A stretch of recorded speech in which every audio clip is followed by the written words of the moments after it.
शास्त्र में नहीं लिखा है कि जो व्यवहार में सोता है वो अपने काम में जागता है, और जो अपने काम में सोता है वो व्यवहार में जागता है। तो देखो, आत्मा का अनुभव करना अपना काम है, और भगवान की दिव्य विधि सुनना अपना काम नहीं है, वो व्यवहार है। देखा, अपने कज्जे जो अपने काम में, तो वो कहते हैं कि अब वहां गए ना, गए माने वे सो गए, माने नींद आ गई कि अपने आत्मा में चले गए। इससे क्या फर्क है? भगवान की दिव्य ध्वनि के सुनने से तो चले गए, वहां तो गैर हाजिरी हो गई चित्त से, शरीर से तो बैठे। ऐसा कृष्ण आचार्यों ने किया है, तो उन्हें तो बात समझ में नहीं आती, हर अंतर्मूर्त में आत्मा में जाना है। क्यों?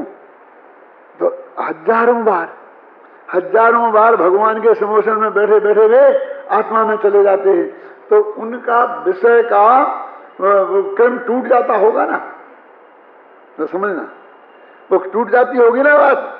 अभी अपन थोड़ी नींद का झटका आ जाए तो हम क्या बोल रहे थे, वहां से कहाँ पहुंच जाते कि नहीं, तो फिर समझ दिक्कत आती होगी। तो आचार्य ने लिखा कि नहीं टूटता है। ऐसा कैसे हो सकता है? क्योंकि वो जो भगवान बता रहे उन्हें सब पहले पता है, वो पूरा मोक्ष मार्ग उन्हें ध्यान में है ना, समझे ना। तो जब भी बाहर आते हैं और वहां से सुनते हैं, और जहां उनसे छूटा था वहां की संधि वो मिला लेते हैं। ये उत्तर दिया है आचार्य ने। जो अभ्यासी है उनको ऐसा होता है, अपने में भी देखो, जो जिनागम के अभ्यासी हैं, गुरुदेव का प्रवचन सुन रहे हो, तो थोड़ा उपयोग इधर उधर हो जाए तो अभी बाद में हम उसी की संधि मिला लेते कि नहीं मिला लेते कि बीच में इसमें गुरुदेव ने क्या कहा होगा। ऐसा वहां भी होता है। मेरे कहने का अर्थ है कि पूरी एकाग्रता से सुनते रहते होंगे, ऐसा नहीं है। एक चित्त की विभक्तता तो होती ही है। अच्छा, वो तो शुद्ध से शुभ में से शुद्ध में चले गए, और जो शुद्ध में नहीं जाते हैं वे तो कहीं नहीं जाते होंगे ना भाई कुमार जी, वे तो खूब मन लगा के सुनते होंगे ना। उनका कितना चिट्ठा खोलूं कि ये नियम है कि शुभ का काल भी अंतर्मुहूर्त से ज्यादा नहीं है, तो वे शुद्ध में नहीं जाएंगे तो गारंटी से अशुभ में जाते हैं। बोलो, भगवान का प्रवचन सुनते सुनते और अशुभ में चले जाते हैं। हमें दस्ती नहीं है, ऐसी बात लगती है कि क्या बात कर रहे हैं, क्या बात कर रहे हैं, अशुभ में चले जाते होंगे। हाँ, चले जाते हैं। इसका मुझे अनुभव कब हुआ कि जब सबसे पहले हम सोनगढ़ गए, 18 दिन वहां रहे। उसके पहले पूज्य गुरुदेव श्री हमको चांदखेड़ी में मिले थे, तो हमने जो देवशास्त्र की पूजन लिखी थी तो उसमें उनको समर्पित की थी, और उसमें एक पंक्ति लिखी थी कि उन पूज्य गुरुदेव श्री कांजी स्वामी के कर कमलों में सादर समर्पित, जिन्होंने इस कलिकाल में हम जैसे पामर प्राणियों को क्रमबद्ध पर्याय का स्वरूप समझाकर अनंत उपकार किया। उन्होंने बताया, बुक किताब हमने पूजा लिखी थी सन 56 में, और लिख करके वो कोई छपाने वाला तो था नहीं, तो हमने अपने पैसे से छपाई। 100 रुपया खर्च हुए थे, 2000 छपाई, फिर 5 रुपये सैकड़े में बेची। रद्दी से रद्दी कागज, रद्दी से रद्दी कवर। वो हम किताब लेके गुरुदेव के पास गए, और हमने इतनी छोटी सी किताब गुरुदेव के हाथ में जानकारी में दी, तो उन्होंने उसे पलटी। वो इधर वो लिखा था, आज भी नीला कवर था, इसमें ऐसा ये लिखा था। हमने तुम क्रमबद्ध पर्याय समझते हो? सब समझते हैं। सोनगढ़ आना, निमंत्रण मिला हमको, सबसे पहले गुरुदेव के मुख से निमंत्रण मिला। हम उसी साल, हम 7-8 आदमी, बड़े दादा, हम सब चले गए। ये भी जानकर आपको बहुत आश्चर्य होगा कि किस कीमत पर सोनगढ़ गए थे। खासकर बड़े दादा कोटा में नौकरी करते थे, और उन्होंने कहा कि आपको छुट्टी सोनगढ़ जाने के लिए नहीं मिलेगी, और दुनिया में कहीं जाना हो तो 1 महीने की छुट्टी ले जाओ, लेकिन सोनगढ़ जाने के लिए छुट्टी नहीं मिलेगी। इनने इस्तीफा दिया और हम सब सोनगढ़ चले गए। फिर नहीं गए द्वारा कोटा। फिर लौट के आए तो प्रवचन करने के लिए खुरई गए, और खुरई गए तो खुरई वालों ने इनको रोक लिया, फिर जो वहीं रह गया था। उस वक्त कितनी कीमत चुकानी पड़ती थी गुरुदेव की वाणी सुनने के लिए। जिस आदमी के पास कल की व्यवस्था नहीं हो और उसको लगी लगाई नौकरी छोड़ना, ये बहुत साधारण बात नहीं थी। और वो कोई नौकरी द्वारा मिलना इतना आसान काम नहीं था उस जमाने में। उस जमाने की आप कल्पना नहीं कर सकते हैं।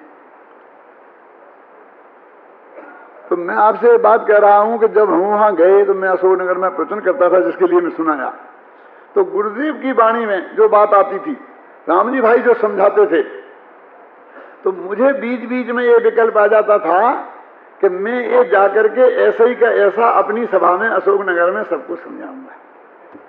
वो इतने में मेरे 2-5 मिनट खराब हो जाते थे और फिर इतनी देरी क्या कहाँ चला गया। ऐसा कई दफे हुआ तो मैंने चिट्ठी लिखी थी अशोकनगर वालों को वहीं से कि तुम लोग वहां तो मुझे परेशान करते ही हो, लेकिन यहां भी बहुत परेशान कर रहे हो। वो चिट्ठी भी अशोकनगर वालों के पास हो सकती है। कौन सी? 57-58 की, कि तुम लोग वहां तो मुझे परेशान करते ही हो, यहां भी परेशान कर रहे हो। कि क्यों? कि तुम्हें समझाने के विकल्प में मैं समझने का काम छोड़ के उलझ जाता हूं। देखो, विकल्प तो कहीं ना कहीं जाएगा।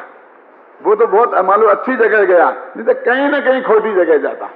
क्योंकि शास्त्र की बात है कि अंतर मुहूर्त से ज्यादा एक जगह उपयोग बदले बिना रहता ही नहीं है।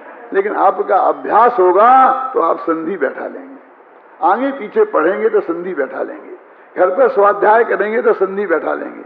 इसलिए भाई साहब, कि किसी वक्ता का प्रवचन सुनने के लिए उस विषय की घर में पहले पढ़ के आना और बाद में जाके पढ़ना, ये बहुत बड़ी आवश्यक है। मेरा ये नियम है पवन जी, कि गुरुदेव जिस बात का प्रवचन करते थे मैं उसे पहले विषय पढ़ के जाता था और फिर सुन के आता था, तो फिर लौट के आकर उसे फिर पढ़ता था। क्या क्या, और अभी तो उतनी बुद्धि में वो नहीं रही है, लेकिन उस वक्त ये पोजीशन थी कि मैं 1 घंटे में पूरा का पूरा व्याख्यान बिल्कुल वैसा ही का बहरा दोहरा सकता था। लेकिन इतना थक जाता था कि उसके बाद मैं किसी से 1 घंटे तक बात नहीं करता था। तो लोग कहते क्या हो गया, क्या हो गया। उपयोग में आप लगाएंगे तो उसमें भी थकान होती है। पूरा उपयोग नहीं लगाएंगे तो काम नहीं होता है। जितना और लोगों ने गुरुदेव को सुना है अपेक्षाकृत मैंने उतना नहीं सुना है, क्योंकि वो लोग तो सोनगढ़ में ही रहते थे, तो रोजाना ही सुनने का मौका मिलता था। अपन तो कभी कभी जाते थे, और बाकी मान लो उनका साथ पढ़ते थे। उस वक्त कैसेट मैसेट भी ज्यादा नहीं थे, इतना बड़ा टेप रिकॉर्डर होता था, इतना बड़ा, और उसमें लगा करके वो पूल और चला करके सुनना, और वो लेना खरीदना हमारे बस की बात ही नहीं थी, और लेके चलना भी बस की बात नहीं थी। तो भी जिस सूक्ष्मता से, जिस उपयोग को लगाकर, जिस बारीकी से सुना, तो वो बात ख्याल में आई। तो मेरे कहने का मतलब है कि स्वाध्याय करना है तो आपको उपयोग को सूक्ष्म बनाना पड़ेगा। ये उपयोग के बाद जब तक नहीं लगाएंगे तो वो वस्तु आपके ख्याल में नहीं आएगी। तो वो जो करण लब्धि है वो यहां भी वैसी ही है, लेकिन यहां एक अनाड़ी को करनी है, यहां एक देशना लब्धि पूर्वक करनी है, यहां विशुद्धि लब्धि की जरूरत है, यहाँ क्षयोक्षम लब्धि की जरूरत है, यहाँ प्रायोग लब्धि की जरूरत है, और वहां ये चारों की जरूरत नहीं है कि ये चारों तैयार हैं। ये तो मैंने बताई कि इसकी कठिनाई क्या है पहले की। अब दूसरे की सुनो, वो इससे ज्यादा कठिन क्यों है। वो चारित्र वाली बात इससे ज्यादा कठिन है। क्यों कठिन है? कि मैंने कल उदाहरण दिया था कि एक आदमी उचका, हाई जंप किया, तो 4 फुट तो वो बिना प्रयत्न के उचक जाता है। तो 4 फुट से चला 4.25 तक पहुंचने में बरसों लगते हैं। रोजीना उचकता रहे तो ख्याल में है ना। फिर 1-1 इंच बढ़ने में बहुत मुश्किल होती है। अरे फिर 1-1 सूत कि बराबर ऊपर जाने में होती है, और एक समय ऐसा आ जाता है कि तुम कितनी ही कोशिश करो उसके ऊपर हाई जंप तुम कर ही नहीं सकते हो। वो विश्व रिकॉर्ड बनता है ना, जो बहुत लोग तो नहीं तोड़ पाते हैं, सैकड़ों वर्षों तक उसे नहीं तोड़ पाते हैं, कितनी कितनी मेहनत करने के बाद।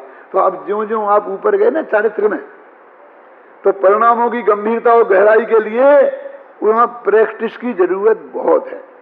यहाँ ये विज्ञान है और वो कला है। सम्यक दर्शन और सम्यक ज्ञान विज्ञान है और सम्यक चारित्र कला है। जो मैं ये कहता हूं उसका ये अर्थ है कि वहां नया कुछ सीखना नहीं है, बस पुरानी ही प्रैक्टिस करनी है, लेकिन उसमें निरंतरता का अभ्यास चाहिए। इसलिए उन्होंने लगा धारावाही बोधने ने, धारावाही ज्ञान निरंतर निरंतर निरंतर निरंतर। बीच में तो वो कृणान योग के हिसाब से बदलेगा तो बदलता रहेगा, ये तो मैंने आपको ज्ञान कराया, लेकिन अध्यात्म तो उसे धारावाही ही कहता है। अध्यात्म उसे धारावाही ही कहता है। हम कहते हैं ना, मैंने बराबर उपयोग लगा करके सुना, तो क्या मैं गुरुदेव का प्रवचन ऐसा सुनता था मान लो, तो मेरा उपयोग बीच में भ्रष्ट नहीं होता होगा, तो कृणान योग झूठा पड़ जाएगा? होता है। और अपने तो हमें ऐसा प्रयत्न करना चाहिए, भाषा ऐसी आएगी, उपदेश की भाषा, प्रयत्न करना चाहिए, लेकिन रुचि की तीव्रता ही इस बात की नियामक है कि आप कितना उपयोग लगा करके सुनते हैं। रुचि की तीव्रता चाहिए, पुरुषार्थ उसमें नहीं करना है, पुरुषार्थ अपनी रुचि की तीव्रता में करना है कि रुचि की तीव्रता बढ़े। रुचि माने श्रद्धा गुण की पर्याय, रुचि माने राग नहीं, राग तो चार गुण की पर्याय है, समझ में ना? कि रुचि ध्यान की नियामक है। हमारा ध्यान कहाँ जाता है? जहाँ रुचि होती है। तो हमें उस भगवान आत्मा की ऐसी तीव्रतम रुचि हो, ख्याल में आई ना, कि जिससे हमारा उपयोग उसमें जाए। अब वो जो उनको तो अपनापन है ही, सम्यक दृष्टि है, वो छठ में साथ में गुणस्थान वाले के, वो श्रेणी चढ़ने वालों के, तो उनको इतना कठिन क्यों पड़ता है? तो फिर वहां वीर गुण और फिर चारित्र गुण और फिर वो प्रैक्टिस, वो बहुत करुणा योग की बातें हैं। लेकिन मेरे कहने का मतलब यह है कि मार्ग मिथ्यात्व दर्शन मोह के नाश का और चारित्र मोह के नाश का एक ही है। कहते हैं मार्ग तीन काल में कैसा है ना, एक हो तृण काल मां परमारथ नो पंथ। तो मिथ्यात्व के नाश का भी वही उपाय है और राग द्वेष माने 25 कसायों के नाश का भी वही उपाय है। बस इतनी सी बात है कि यहाँ पता नहीं है और स्टार्ट करना है, एक क्षण को ही करना है, और वहां पूरा पता है और कम से कम अंतर मुहूर्त तक करना है। समझ गए ना? अब किसी ने रिकॉर्ड बना दिया कि 8 फुट 6 इंच तक वो कूद गया, अब मुझे विश्व रिकॉर्ड तोड़ना है। मैंने अभी आपको पढ़ के सुनाया है कि वो तब तक निरंतर वही का वही प्रयास चलता रहता है और वो अंत में जाकर मुक्ति की प्राप्ति कर लेता है। तो इस कलश के दो अर्थ हैं, एक मिथ्यात्व के नाश की अपेक्षा और एक चारित्र मोह की नाश की अपेक्षा, और दोनों अर्थों को यहाँ हमें लगाना चाहिए। कल मैं आपको पंडित बनारसी दास जी का जो छंद है इसी भाव को व्यक्त करने वाला, वो मैं पढ़ के और अपन ये अध्याय कल समाप्त कर देंगे। जीवाधिकार समाप्त हो रहा है। अंतिम कलश में उन्होंने कहा था कि भेद विज्ञान का आरा चलाया अविरल रूप से, तो अंतर मुहूर्त में ही भगवान आत्मा ज्ञायक प्रकाशक हो उठा। पंडित जयचंद जी छाबड़ा ने उसका दो प्रकार से अर्थ किया है कि एक तो आत्मानुभूति हो गई और एक मोक्ष दशा प्रकट हो गई। दूसरा जो मोक्ष दशा है, इसके संदर्भ में बनारसी दास के दोनों तरह के अभिप्राय मिलते हैं। कभी तो वे केवल ज्ञान तक ही बात को समाप्त कर देते हैं और कभी तक मोक्ष तक भी ले जाते हैं। जो उनका एक छंद है कि भेद ज्ञान तबलो भलो कि जबलो मुकति न होए, परम ज्योति परगट जहां तहां न विकल्प कोई। भेद विज्ञान कब तक करना चाहिए? कि जब तक मुक्ति की प्राप्ति न हो जाए। और वो कह रहे परम ज्योति जहां प्रकट हो गई वहां तो कोई विकल्प रहता ही नहीं है। अब इसमें भी दो अर्थ निकलते हैं। अब मुक्ति का अर्थ तो मोक्ष में ही जाना होता है ना, सीधा सच्चा अर्थ। लेकिन वो कहते हैं मोह से मुक्ति हो गई तो मुक्ति ही हो गई, क्योंकि उसके बाद में कोई विकल्प नहीं रहता है। ये जो उपदेश की भाषा तो विकल्पात्मक भेद विज्ञान के लिए है, वहाँ पर ये मैं जुदा हूँ ये जुदे हैं, ऐसी भावना न तो विकल्प के रूप में रहती है और न निर्विकल्प के रूप में रहती है। वो तो एक ज्ञानात्मक रूप से होगा ही। अनंत सिद्ध भगवानों को तो ख्याल में ही है ना, केवल ज्ञान के बाद। तो जहाँ विकल्प नहीं है वहाँ तक मानो, तो वहाँ पर केवल ज्ञान तक भी ये अर्थ निकलता है। जो उस छंद का जिसकी ये चर्चा है, उसका जो अर्थ छंद बनाया है बनारसी दास ने, जिनके पास ये समय सार अनुशीलन है, वे पेज नंबर 480 निकालें। जैसे करबत एक काठ बीच खंड करे, जैसे राजहंस निरे बार दूध जले को, तैसे भेजे ज्ञान निज भेदक सकती सेती, भिन्न भिन्न करे चिदानंद पुद गले को। धावे मन पर की अवस्था पावे, मागी के आवे पर माँ बधि के थल खो, पूरन स्वरूप को उद्योत करे, करे प्रतिबिंबित। तो करे प्रतिबिंबित पदार्थ सकल खो, तो ये तो केवल ज्ञान ही आ गया ना। और बीच में उन्होंने अवधि ज्ञान, परमावधि, देशावधि, सर्वावधि और मन परे ज्ञान की प्राप्ति की बात भी कर दी। ऐसा कोई जरूरी नहीं है कि अवधि ज्ञान और मन परे ज्ञान और केवल ज्ञान हो ही, एक अवधि मन परे ज्ञान हो ही। सीधा मति श्रुत ज्ञान के बाद सीधा केवल ज्ञान भी हो सकता है। ये भी जरूरत नहीं है कि वो श्रुत केवली हो, तो अंग पाठी हो। वो तो है ना उनका अपना शिवभूति मुनि का, कि उनको इतना भी ज्ञान नहीं था, वही स्मृति नहीं रहती थी और सीधी उन्होंने केवल ज्ञान की प्राप्ति कर ली। तो ये वर्णन फिर कैसे किया जाता है? ये तो बीच में क्या क्या आ सकते हैं, यदि काल ज्यादा हो तो। ये सारे वृत्तोपवासों की और जो बाह्य क्रियाकांड रूप धर्म है और स्वभाव रूप धर्म है, उन सब की स्थिति तब ही बनती है कि जब सम्यक दर्शन और केवल ज्ञान के बीच में बहुत बड़ा अंतर हो। होता ऐसा भी है कि पहले अंतर मुहूर्त में सम्यक दर्शन प्राप्त करे और अगले में केवल ज्ञान। उसमें है कोई 5-7 चीजें, पहले फिर ए ऐसा करके, लेकिन वो सब कुछ मिलाकर के अंतर मुहूर्त ही होता है। अब उसमें कहाँ तो उपवास आएगा, कहाँ व्रत आएंगे, कहाँ विविक्त सय्यासन और कहाँ जितनी जितनी बातें हैं ना, रस परित्याग और विभिन्न प्रतिज्ञाएं लेकर के आहार लेना। जब आहार ही का नहीं आएगा तब कहाँ से होगा? अब तप तो तुमने 12 गिना दिए और सबसे बड़ा तपस्वी बाहुबली को घोषित कर दिया।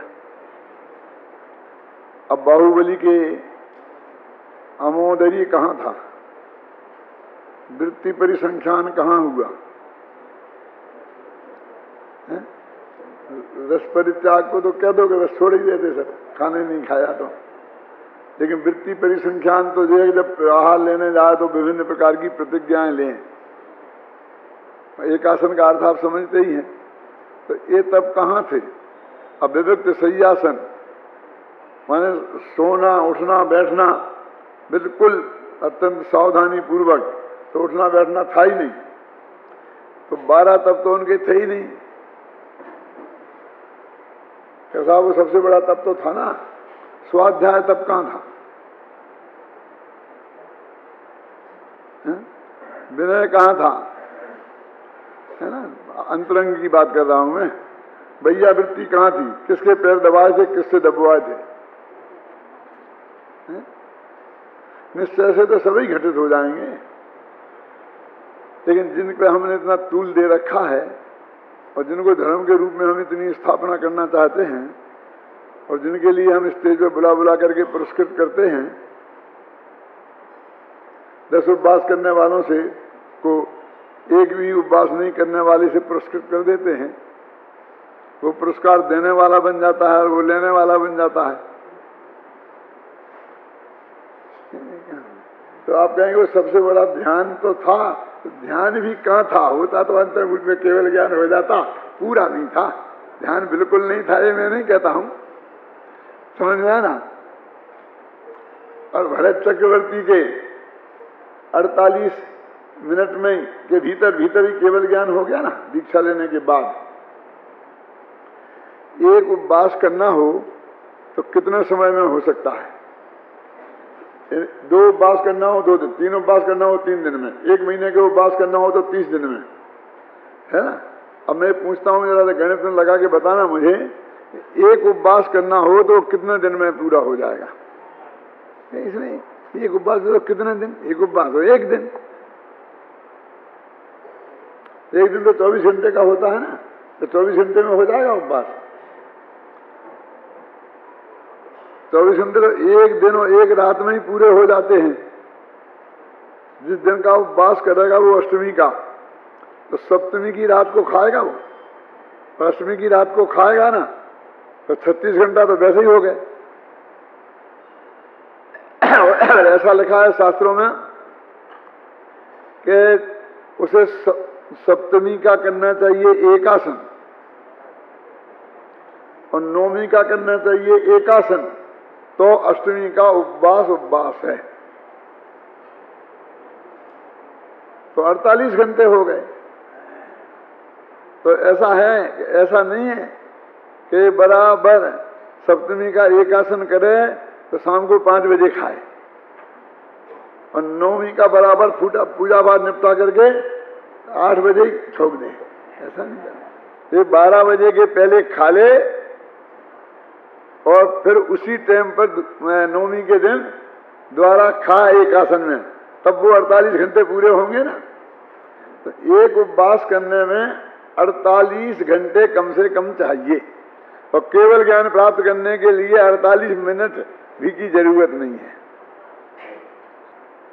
अब जनवाणी में कई तरह की बातें आती हैं, तो हमें 8वां अध्याय मोक्ष महाप्रकाशक का पढ़ना पड़ेगा ना।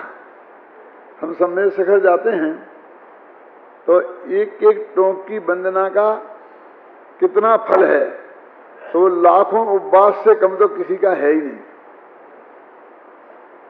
और किसी किसी का करोड़ों तक पहुंच गया है। वहां एक पुस्तिका मिलती है, आप ले जाओ पढ़ो, कितने करोड़ उपवास का फल मिलेगा इस टोंक पे जाएंगे तो मैंने कहा ये समझ में नहीं आता है कि कुंदनाथ का तो क्यों मान लो लाखों में, मुझे अभी आंकड़ा पूरा मालूम नहीं है, और चंदा प्रभु का क्यों वो करोड़ों में चला गया। कुंदनाथ से चंदा प्रभु में ऐसी क्या विशेषता थी? यानी मेरे कहने का मतलब टोंकों के फलों में अंतर का आधार क्या है, हमारे विवेक से हमें समझ में आना चाहिए ना, कोई बात गले उतरना चाहिए ना।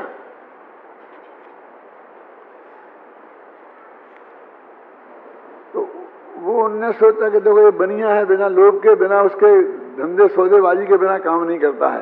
तो चंदा प्रभु टोंक की ज्यादा दूरी है, यदि कम उपवास का फल बताया तो जाएगा ही नहीं, कहेगा मैं तो 2 दफे कुंदनाथ की कर लेता हूं, ऐसे डबल हो जाएगा। तब उसे दिखाया कि ये तो करोड़ों में काम होता है, तो जाएगा मरते हरते जैसे भी जीतते झांकते।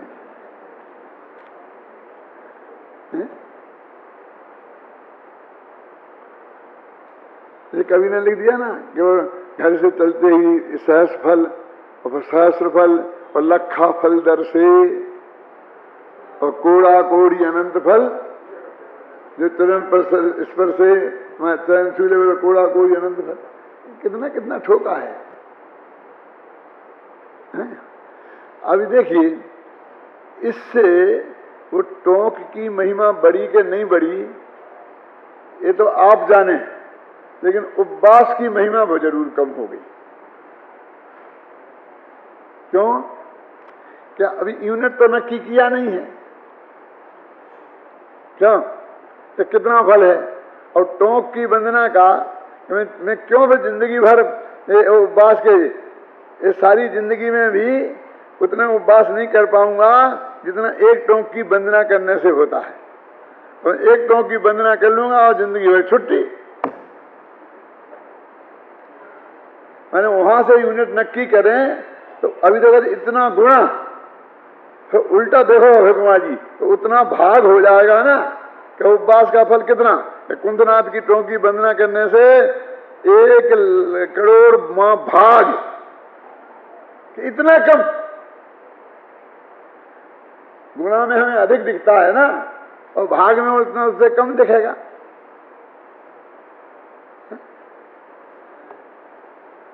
अब फल, अब क्या फल? मोक्ष की तो है ही नहीं। मोक्ष तो बिना उपवास के ही मिल गया भरत चक्रवर्ती को। क्या? तो अब जो फल होगा वो स्वभाव रूप ये स्वर्गाधिक की में जाना ही होगा ना। तो उसकी तो रुद्रसार में सब जगह कैसी धुनाई करी है कि वहां सुखमुख है ही नहीं। सुरपति नरपति असुरपति इंद्रिय विषय दब दाह से पीड़ित रहे सह सके ना रमणी के विषयों में रमे। हाँ, सुख है ही कहां? जो मिलेगा वो तो दुख ही दुख है।